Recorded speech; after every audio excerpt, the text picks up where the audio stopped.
when it comes to NFL power rankings, it's important to do your research. But sometimes you have situations where nothing makes sense anymore. Some teams are good, some teams are bad. Some teams move up because there's nowhere else to go. Some teams move down because they played really bad for 2 games straight, but they end in a tie. And some teams can only play one half of football. It doesn't make any sense at all. But we're going to try and rank them today. This is HillTimeSports. Don't forget to like and subscribe. I'm trying to hit 200 subscribers. I guess that's the goal now. Let's go. At number 10, the Jacksonville Jaguars. And you're thinking, why the heck are they there? Well, it's by default. The Steelers have more points allowed than they have points forced. And the Jaguars are 5th in points allowed. They forced 4 turnovers on the 49ers this Sunday. ETN has 124 yards, a touchdown. Devin Lloyd had 2 interceptions. And I'm going to go out on a limb and say that game against the Cincinnati Bengals was a fluke. Yes, Jake Browning is so bad, I'm thinking the Jacksonville Jaguars should be 4-0. As for the question marks for this team, it's Trevor Lawrence. It seems since Clemson he has forgotten how to throw a football, but maybe playing in Jacksonville will do that to a guy. Hey, you can get a 10 out there, but we won't have a good team. And at number 9, the Indianapolis Colts, who for 3 games played really well, only had 1 punt, and then they turned into Kingdom of the Crystal Skull. Daniel Indiana Jones threw for 2 interceptions and showed that there may be some question marks at that quarterback position. The Colts also had a running touchdown called back. They could have had a tie game, could have won the game. I think they could have. They only lost to a slightly better Rams team, in my opinion. 375 yards allowed to Matthew Stafford's old self, showing that there is a country for old men. They're 17th in total defense, and Jonathan Taylor is their best player, leading the league in yards and having 9 explosive runs. That means runs of 10 or more yards, according to PFF.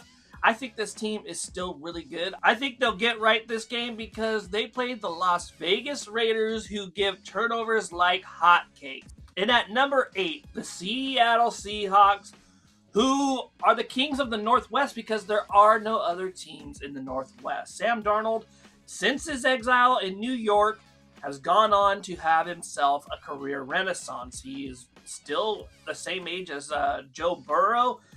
I mean, he had 242 yards and a touchdown against the Cardinals. Their defense is top 10. Their running game's okay. And this year, Kobe Bryant, Ernest Jones IV, and Darion Kendrick have 2 interceptions. They have 7 total.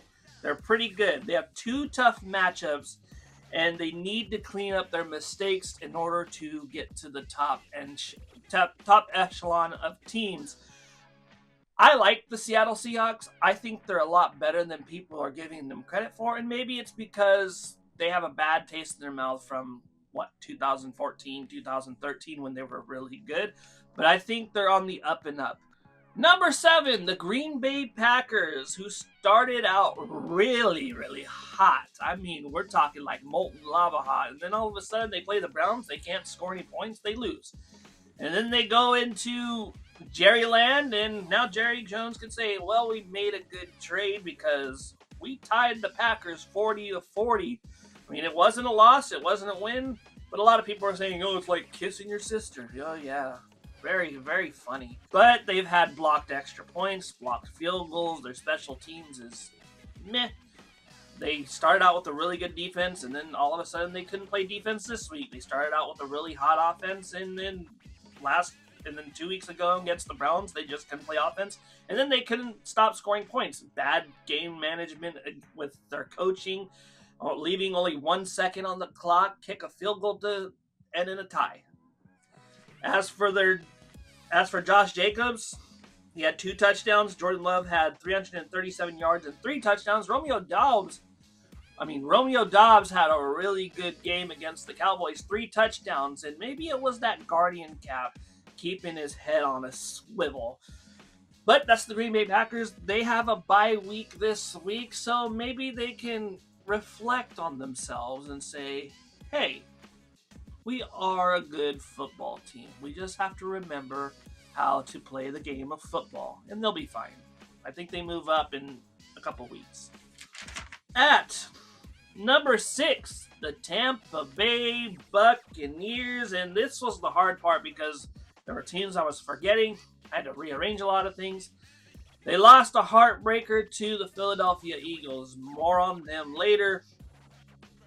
Turnovers doomed them. They had 3. 3 of 13 on third down. Emeka Egbuka and Bucky Irving were really good in that game, especially that long dime of a pass from Baker Mayfield to Emeka Egbuka, and then the one where Jihad Campbell, being a rookie, miscovered Bucky Irving. Bucky Irving finished with 165 yards and a touchdown receiving. Vita V had 2 sacks, moving around like a big boy, rumbling, stumbling, bumbling, sacked Jalen Hurts a couple times. I really think this team is really good, but because they lost, I have to drop them a little bit. I don't think it was that much of a drop in performance. I mean, the Eagles are the Eagles. They're the Super Bowl champions for a reason. But this week, they got the Seahawks, and I think this is going to be a dark horse type of game. I think this is going to be one of the better games coming up this week. But if I'm wrong, then it's okay to make mistakes. Don't crucify me for it.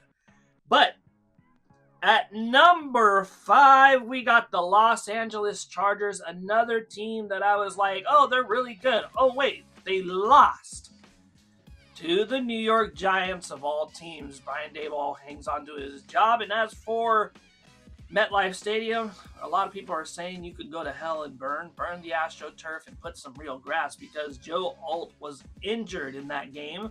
But Amarion Hampton, despite a struggling offense, had 128 yards, and it looks like he's going to be one of the better running backs in the draft. They're able to move the ball, 338 yards total offense, but they had 14 penalties. I mean, they were undisciplined, and the referees were like, go to your room and come out when you've learned what you've done. They weren't good last week. Justin Herbert had 2 interceptions.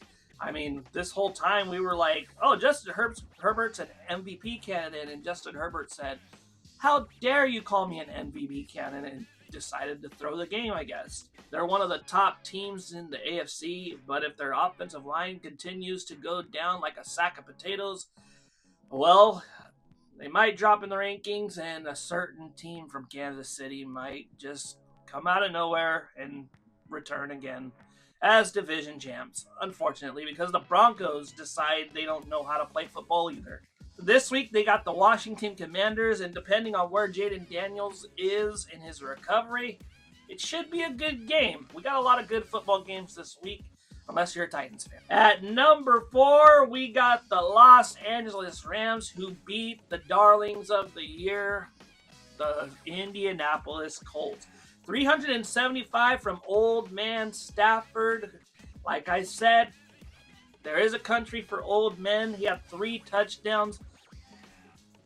They forced 2 turnovers on Daniel Jones. Puka Nacua is the best receiver in the league, finally getting his first score and out having 100 more receiving yards than the next best player on the list. I mean, this team is really good, but they did struggle to beat the Indianapolis Colts, who no one really knows if they're a good team or a bad team right now.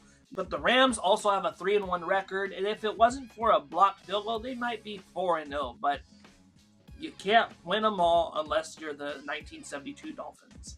And at number 3, the Kings of the North, going from the Cowardly Lion saying, if I was king of the forest, to being Aslan. I guess that's the best analogy I could come up with. I'm sorry I can't do better, but that's what you get. The Lions have scored 30 or more points in their last 3 games, including against the Browns. The running game is solid. Aiden Hutchinson is back on his business, having 2 sacks against the Browns. And I know it's the Browns, and Joe Flacco is a statue back there, but Come on, they're really good. Not the Browns, but the Lions. Gibbs and Monty have been really good, especially Gibbs against the Browns. Monty had 9 carries for very little yards. Kirby Joseph has been good. Mohamed's been good. Jared Goff's been efficient lately. He played a lot better than he did in week 1. I think this team is going to move up in the rank. Well, unless something happens to the top 2 teams, this is where they're going to stay for the rest of the season. But the Lions are on the up and up, and they might just run away with the division if Green Bay can't figure themselves out. They have the Bengals this week. Oh boy, Jake Browning. I'm sorry, Bengals fans. It's just not your year again.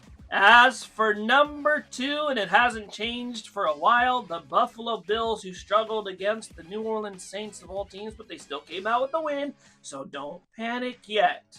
James Cook had 117 yards and a touchdown. Josh Allen, 45th game with at least a rushing and passing touchdown.